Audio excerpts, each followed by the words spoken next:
Master Vladimir Beck. I don't know how much time I have left, but I have heard some disturbing news.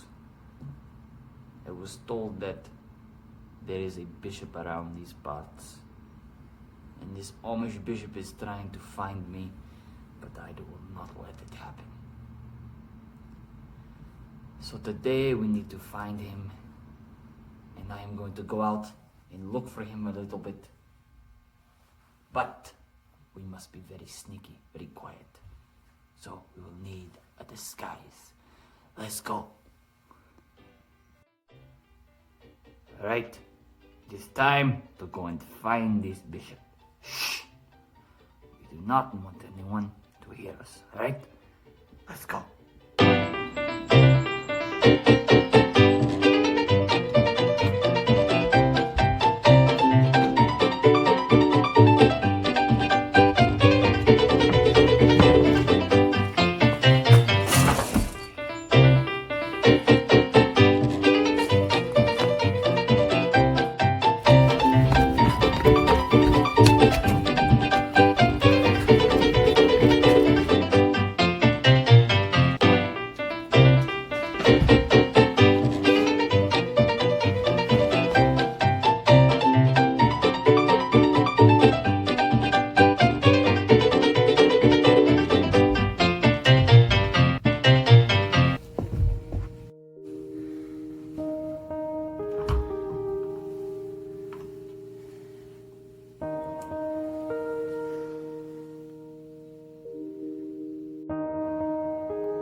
Is locked.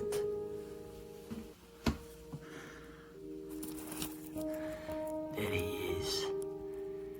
Okay. We know what he is. We will come get him eventually. The Sense of Smell by Tim Kennedy. The sense of smell is wonderful, a marvel of design. Mere vapors move with powerful force the channels of the mind. Uncanny smells spark memories, a passing bus fumes.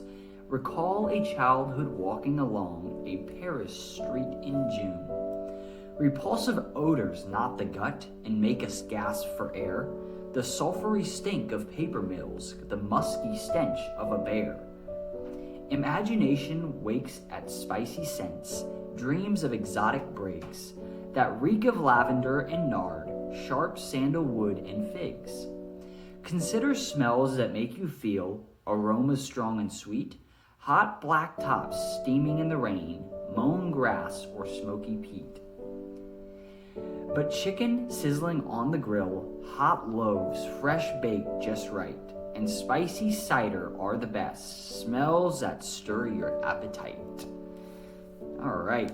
You guys thankful for your sense of smell? I know I am. Today we are learning about reading poetry and how we can read poetry well, all right? So let's go ahead and let's start reading at the top of our page. Reading poetry.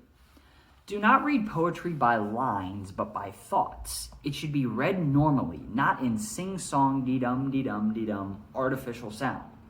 Poetry will have a special effect because it uses special language or rhythm or rhyme. You should read poetry just like you read anything else by observing punctuation marks, all right? When we talk, we put emphasis on important words or thoughts. For example, the word hush has a quiet, drawn-out emphasis. The word shout has a loud, rapid emphasis. Whole thoughts can also have emphasis. Think about the emphasis of the thoughts written below. The first thought should be read quietly and slowly. The second one should be read more loudly and quickly. Hush, little baby, close your eyes. Or clap and jump and shout for joy. When you read poetry for someone else, you will want to be familiar with the poem so you know what emphasis to use.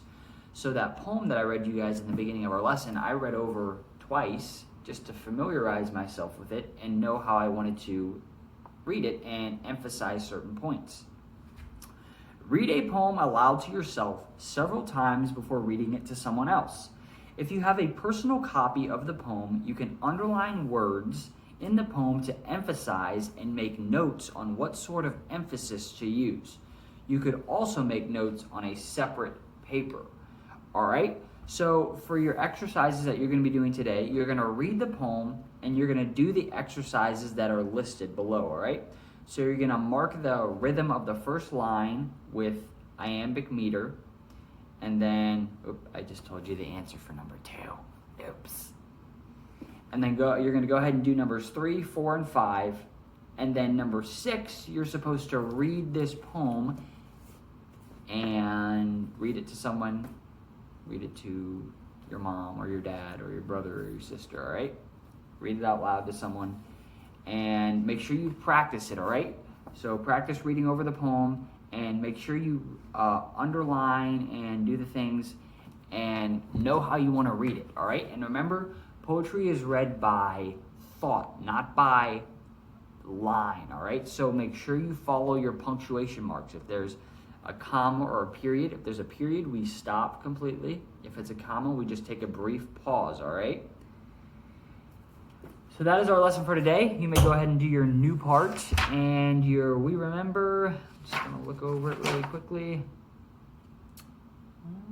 Spelling words. Tomorrow we have a quiz, so if you gonna come to school tomorrow and do your quiz, we can do that. But if you're not doing your quiz tomorrow and if you're waiting, make sure you move on to lesson 6 and do at least your we remember part, all right, for lesson 6. All right, see you girls. Have a great day.